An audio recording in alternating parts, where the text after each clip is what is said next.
Bom dia a todos, bem-vindos a mais um Poesia à Quarta-feira, um evento da Academia BAI, uma academia de vida agora nas nossas casas.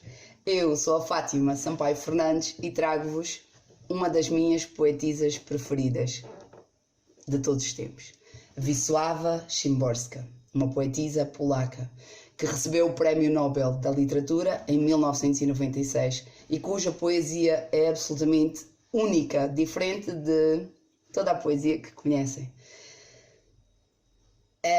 Por diversas características, já vamos chegar lá. Então, a Wisława Szymborska nasceu em 1923, na Polónia. Trabalhou como funcionária dos caminhos de ferro durante a Segunda Guerra Mundial. Depois disso, estudou e trabalhou basicamente sempre em Cracóvia, que é uma cidade lindíssima da Polónia. Ela foi poetisa, claro, foi crítica literária e foi tradutora também de poesia francesa. Ela pertenceu ao Partido Comunista até 1966, altura em que passou a dar a conhecer o seu desagrado, a sua profunda desilusão para com a ideologia comunista. De tal modo que em 1975 ela fez parte do grupo de intelectuais polacos que assinaram a Carta dos 59. Inicialmente eram 59 intelectuais que iriam assinar a carta, depois tornaram-se 66.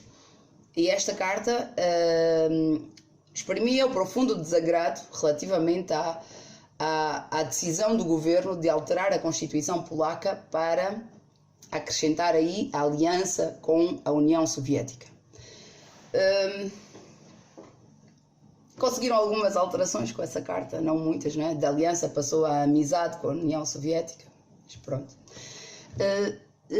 Depois, como disse, em 1996 recebeu o Prémio Nobel, era praticamente desconhecida até então. Depois disso tivemos um boom, né? Foi traduzida em mais de 40 línguas, tornou-se conhecidíssima e ainda bem. E faleceu em 2012. Sobre ela, uma crítica literária que eu gostei muito de ouvir foi a Regina Przebeszyn. A Regina Przebeszyn fala sobre a Szymborska e diz-nos que encontramos na poesia de Szymborska um vasto leque de interesses que abrange as ciências e a filosofia, o micro e o macrocosmo, a história antiga e contemporânea, assim como a vida cotidiana, na qual sempre consegue ver algo inusitado e assombroso. Temas sombrios na sua maioria, mitigados pelo humor e pela leveza da linguagem. Um olhar muitas vezes irónico para as tragédias do século, a fragilidade da vida, a indiferença do universo, a incomunicabilidade entre os homens e entre os humanos e as outras formas de vida. Formulação de perguntas que desestabilizam maneiras de ver o mundo, que desestabilizam convicções arraigadas e certezas. Bem, o que a Regina Przebeszyn nos diz remete-nos para o discurso da aceitação do Prémio Nobel por parte da Szymborska. Há três ideias fundamentais no discurso da aceitação do prémio. Por um lado, ela diz que nunca podemos parar de perguntar. Se pararmos de perguntar porquê, o conhecimento estagna, não evolui, acabou-se, né? Então, temos a obrigação de perguntar sempre. A segunda ideia é de que temos que assumir que não sabemos. Temos que dizer mesmo, não sei, eu não sei. O que é que eu sei? Não sei nada. Só aceitando que nada sabemos é que podemos procurar buscar mais, não é? E a terceira ideia que a Regina repete aqui, não é? A ideia do assombro. O mundo é assombroso, assombroso. E cabe ao poeta o trabalho árduo de tentar passar esse assombro para o papel. E a Szymborska faz um esforço enorme para tentar descrever, não é? E nota-se, quando ela escreve, nota-se esta indagação. Porquê? Porquê ele? Porquê não a pessoa ao lado? Porquê a pessoa ao lado hoje? Porquê que isso não aconteceu ontem? Porquê que haveria de acontecer? E porquê que tendo acontecido, as coisas continuaram? Algumas iguais, não é? E outras diferentes para sempre. Porquê que eu sou eu e não sou outra pessoa? Aí há um poema dela onde ela diz: eu sou eu porque eu tenho o espanto, tenho esse assombro. E se não tivesse o assombro, poderia ser qualquer outra pessoa. Sim, eu não vou poder ler todos os poemas dela, infelizmente, como eu gostaria, ou pelo menos assim imensos, mas vocês podem procurar e não se vão arrepender, vão gostar muito, ok? Vamos ver melhor com os seus poemas. Por exemplo, só o início deste poema, Nada duas vezes. Ela diz: nada acontece duas vezes, nem acontecerá. Eis a nossa sina. Nascemos sem prática e morremos sem rotina. Muito bom. E isto faz lembrar logo o início do seu discurso de aceitação do Prémio Nobel, porque ela diz: o mais difícil é a primeira frase. Entretanto, a primeira frase já foi dita. Estão a ver? Bem,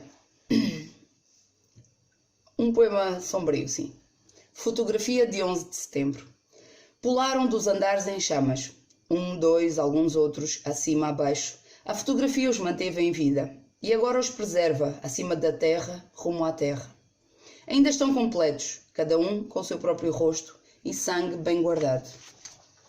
Há tempo suficiente para cabelos voarem, para chaves e moedas caírem dos bolsos. Permanecem nos domínios do ar, nas esferas de lugares que acabam de se abrir. Só posso fazer duas coisas por eles: descrever este voo e não acrescentar o último verso.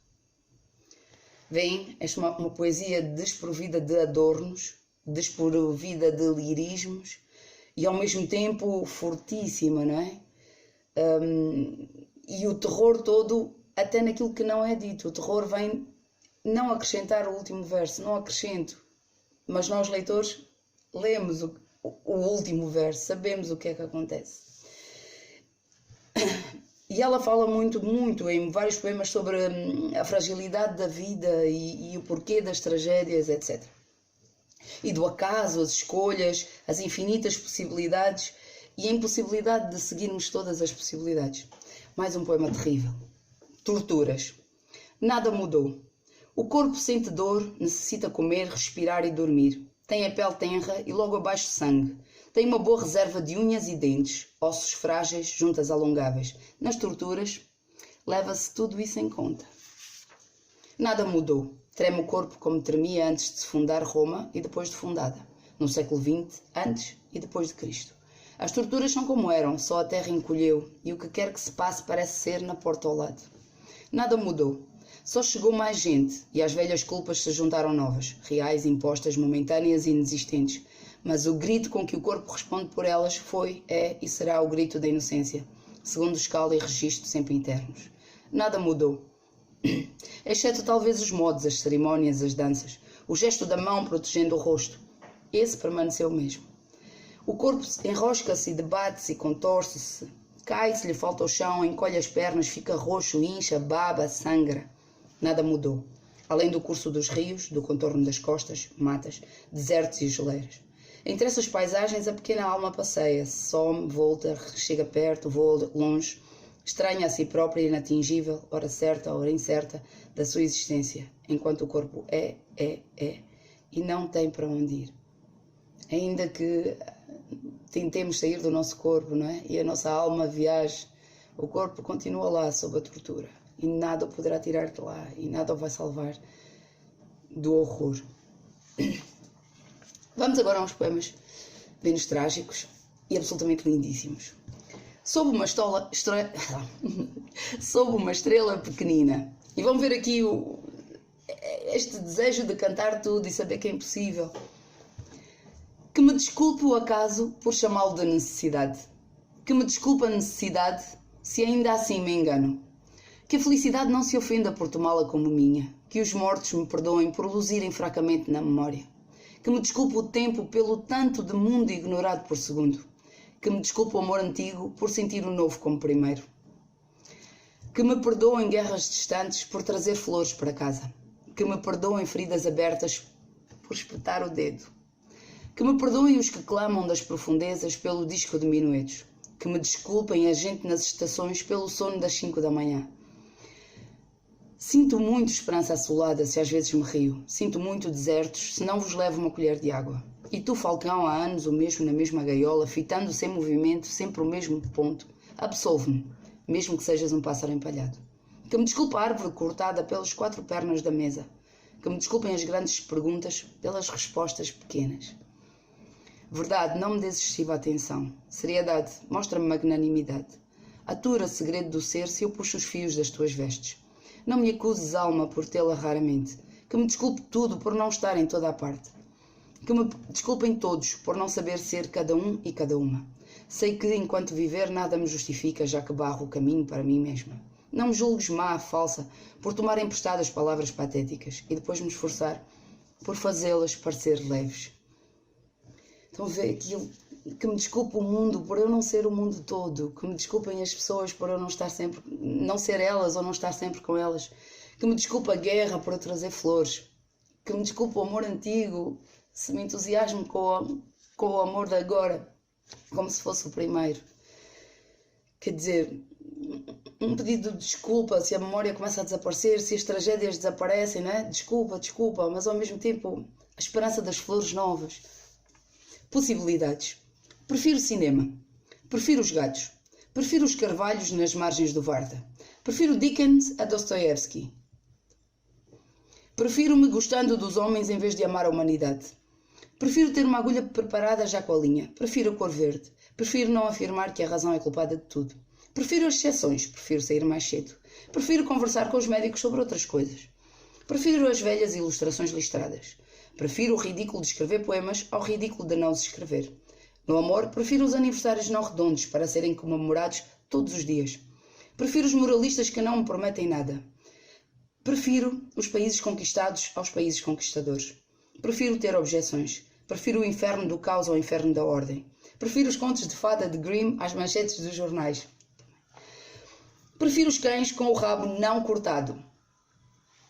Prefiro muitas coisas que aqui não disse e outras tantas não mencionadas aqui. Prefiro o tempo dos insetos ao tempo das estrelas. Prefiro isolar. Prefiro não perguntar quanto tempo, ainda e quando. Prefiro levar em consideração até a possibilidade de o ser ter a sua razão. Escolhas e possibilidades. E agora, o último poema da Szymborska que eu vou ler hoje, que é o meu poema preferido, A Mulher de Lot, onde ela tenta explicar porque que a mulher de Lot olhou para trás, transformando-se assim numa estátua de sal. Dizem que olhei para trás curiosa, mas talvez eu tivesse outras razões. Olhei para trás com pena da tigela de prata, por distração amarrando a tira da sandália, para não olhar mais para a nuca virtuosa do meu marido Lot, pela súbita certeza de que, se eu morresse, ele nem diminuiria o passo, pela desobediência dos mansos, alerta à perseguição, afetada pelo silêncio, na esperança de Deus ter mudado de ideia.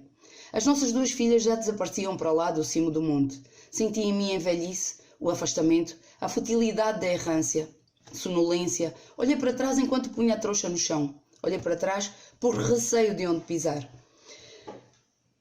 No meu caminho surgiram serpentes, aranhas, ratos silvestres e filhotes de abutres. Já não eram bons nem maus, simplesmente tudo o que vivia serpenteava e saltava em pânico. Olhei para trás de solidão, de vergonha de fugir às escondidas, de vontade de gritar, de voltar, ou foi só quando um vento me bateu, despenteou o meu cabelo e levantou o meu vestido. Tive a impressão de que me viam dos muros de Sodoma e desatavam a rir uma vez outra vez.